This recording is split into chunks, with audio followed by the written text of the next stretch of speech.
नमस्कार दोस्तों, आप सभी का हमारे चैनल स्टूडेंट लाइफ स्टोरी में बहुत बहुत स्वागत है। दोस्तों, उम्मीद है आप सभी लोग बहुत अच्छे होंगे और अपना ख्याल भी अच्छे से रख रहे होंगे। आज की यह कहानी, एक लड़की के पास एक मैसेज आता है और वह मैसेज उस लड़की के जिंदगी को पूरी तरह से तहस से नहस कर देता है। यह सच्ची कहानी यूपी के एक कौशाम्बी से एक छोटे गांव का है। एक लड़की होती है जो अपने मायके में रह रही थी। वह शादीशुदा रहती है और सुबह के समय वह खुदकुशी करने की कोशिश कर रही थी और उस समय उसकी माँ जग चुकी थी और जब वह अपनी बेटी को देखती हैं तो उनके होश उड़ जाते हैं और उनके पैरों के नीचे से मानो जमीन ही खसक जाती है और वह काफी शोर मचाने लगती हैं और काफी लोग भी आते हैं। इतने में उस लड़की के पिता भी आते हैं और लोगों की मदद से दरवाजे को तोड़कर लोग अपनी बेटी को बचा लेते हैं। दरअसल जो लड़की होती है उसका अपने पति से काफी टाइम से झगड़ा चल रहा था और वह झगड़ा करके अपने मायके रहने लग गई थी और ऐसे धीरे धीरे 2-3 साल बीत चुके थे। वह मायके में रह तो रही थी लेकिन उसे कहीं न कहीं ऐसा लग रहा था कि वह अपने माता पिता पे बोझ बन गई है और वह खुद को आत्मनिर्भर बनाना चाहती थी और सोच रही थी अगर मैं कुछ छोटा काम करूंगी उससे मेरे माता पिता का भी हेल्प होगा। उसके बाद धीरे धीरे वह YouTube पर अपना नया नया वीडियो बनाना शुरू करती है और भी सोशल मीडिया पे अपना एक्टिविटी करना शुरू कर देती है। एक दिन उस लड़की के फोन पर एक मैसेज आता है, मुबारक हो, आपको 25 लाख रुपए आप जीत गई हैं। और जब यह लड़की मैसेज देखती है तो वह मानो इतना खुश हो जाती है, उसे ऐसा लगने लगता है कि उसके जिंदगी का तो सपना ही पूरा हो गया। और उस मैसेज में लिखा था, अगर आप 25 लाख रुपए चाहती हैं तो आपको अपना पता, 2 फोटो, पैन कार्ड और आधार नंबर देना पड़ेगा। छोटा छोटा जो बैंक अकाउंट खोलने के लिए चाहिए होता है वह सब कुछ उस लड़की से मांगा जाता है। लड़की भी जब उस नंबर पे बात करती है तो उधर से एक आदमी फोन को रिसीव करता है और कहता है, हाँ मुबारक हो, आप 25 लाख रुपए जीत गई हैं। तो लड़की पूछती है, मेरा पैसा कैसे मिलेगा? तो वह आदमी कहता है, 25 लाख रुपए कोई छोटी रकम तो है नहीं। इसके लिए पहले आपको कुछ नियम है जो पूरा करना पड़ेगा और आपको पहले 25,000 रुपए जमा करना पड़ेगा। उसके बाद आपके 25 लाख रुपए मिल जाएंगे।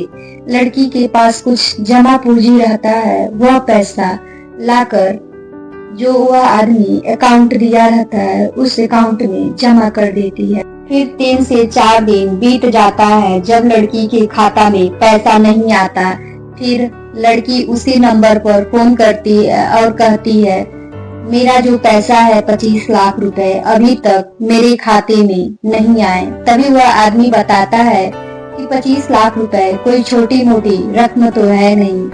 RBI का कुछ नियम होता है जिसको आप पूरा करेंगी तभी आपके खाते में आपके 25 लाख रुपए पहुँचेंगे। 25 लाख रुपए के कुछ टैक्स होते हैं जो आप 50,000 रुपए देंगी तभी आपको वह 25 लाख रुपए मिलेगा। अगर आप 50,000 रुपए नहीं देंगी तो जो आप पहले 26,000 रुपए दी हैं वह भी पैसा लेफ्ट हो जाएगा, यानी कि खत्म हो जाएगा अगर आप समय से पैसा नहीं देंगी। पैसा भी आपको 72 घंटे यानी 3 दिन के अंदर ही देना होगा। लड़की भी किसी तरह से 50,000 रुपए और भी देती है और कुछ दिन तक उसका पैसा नहीं आता। फिर वह लड़की उसी आदमी से बात करती है। वह आदमी कोई और नहीं बल्कि वह एक साइबर क्राइम का आदमी होता है। लड़की के खाते में पैसा नहीं आता और वह लड़की धीरे धीरे लगभग उस आदमी को 2 लाख रुपए दे देती है। अब भी पैसा लड़की के खाते में वह 25 लाख रुपए नहीं आता है। अब लड़की काफी परेशान हो जाती है क्योंकि वह 1.5 लाख रुपए अपने रिश्तेदार से कर्ज ली रहती है। वह कहीं न कहीं समझ चुकी रहती है कि अब उसके साथ अभी तक जो हुआ वह फ्रॉड था। फिर लड़की उसी नंबर पर उस आदमी से बात करती है और कहती है, आप मुझे मेरे पैसे वापस कर दीजिए। मैंने जो सारे पैसे दिए हैं आपको वह कर्ज लेके दी हूँ।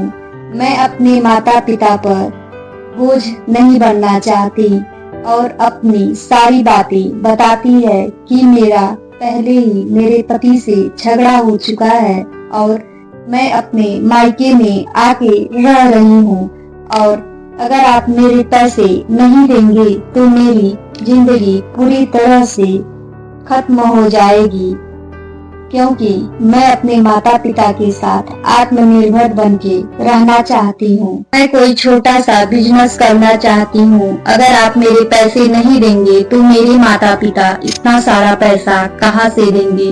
वह लड़की बात करती है और बताते समय काफी रोती है और गिड़गिड़ाती है, लेकिन जो सामने वाला आदमी होता है उस पर कोई फर्क नहीं पड़ रहा था। अब वह आदमी भी समझ चुका था कि यह लड़की काफी मजबूर है और वह आदमी कहा, मैं तुम्हें 2 लाख रुपए वापस कर दूंगा अगर तुम अपना नहाते हुए वीडियो बनाकर मुझे दे दोगी, तो मैं बदले में इसके तुम्हें कुछ और भी पैसा भी दूंगा और तुम्हारा जो 2 लाख रुपए है उसे भी मैं वापस कर दूंगा। लड़की तो पहले मना करती है और उस आदमी से काफी झगड़ा भी कर लेती है और बोलती है, देखिए आप कितना भी हमसे अश्लील बातें करेंगे, हम आपको कोई भी वीडियो अपनी अश्लील नहीं दे रही हैं। फिर भी 2 दिन धीरे धीरे जब बीत जाते हैं तब लड़की सोचती है, मैं काफी कर्ज में हूँ। मैं 2 लाख रुपए लगभग अपने रिश्तेदारों से कर्ज ले ली हूँ। यह पैसा मैं कहाँ से दूंगी। इसलिए वह लड़की सोचती है, क्यों ना हम उसे वीडियो बना के दे दें। कम से कम वह पैसा मुझे जब वापस मिलेगा तो मैं सबके पैसे वापस कर दूंगी और जो 2 लाख रुपए हैं वो भी कर्ज से हम मुक्त हो जाएंगे। लेकिन लड़की भूल जाती है कि वह जब अब जो कदम उठा रही है वह पहले से भी भयावह हो सकता है उसके लिए, और वह अपना ही नहाते समय वीडियो बनाकर उस आदमी को दे देती है। जैसे ही उस आदमी के पास लड़की का वीडियो पहुंचता है और उस लड़की का वह आदमी वीडियो देखता है तो फिर वही आदमी उस लड़की से कहता है, अगर आप 10 लाख रुपए मुझे नहीं देंगी तो मैं जो ये आपका वीडियो है इसे इंटरनेट पर वायरल कर दूंगा और आपकी जिंदगी हमेशा हमेशा के लिए खत्म हो जाएगी। अगर आप जिंदा भी रही तो तबाह हो जाएंगी।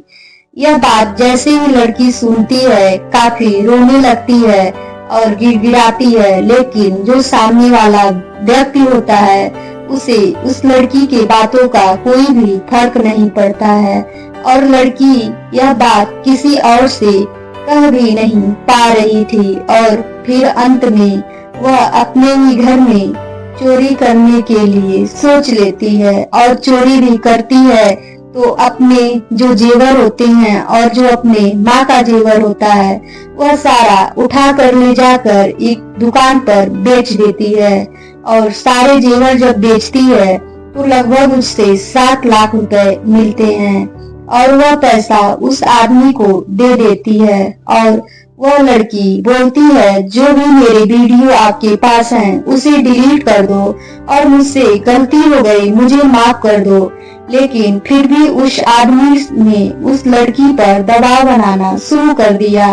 फिर लड़की आखिरकार अपने आप को खत्म करने का एक दिन फैसला ले लेती है और फिर पंखे से जब सुबह के समय लटकने की कोशिश कर रही थी तभी उसकी माँ उसे लटकते हुए देख लेती है। उस लड़की की माँ काफी चिल्लाती है। तभी उसके पिताजी भी आते हैं और लोगों की मदद से उसे बचा लेते हैं।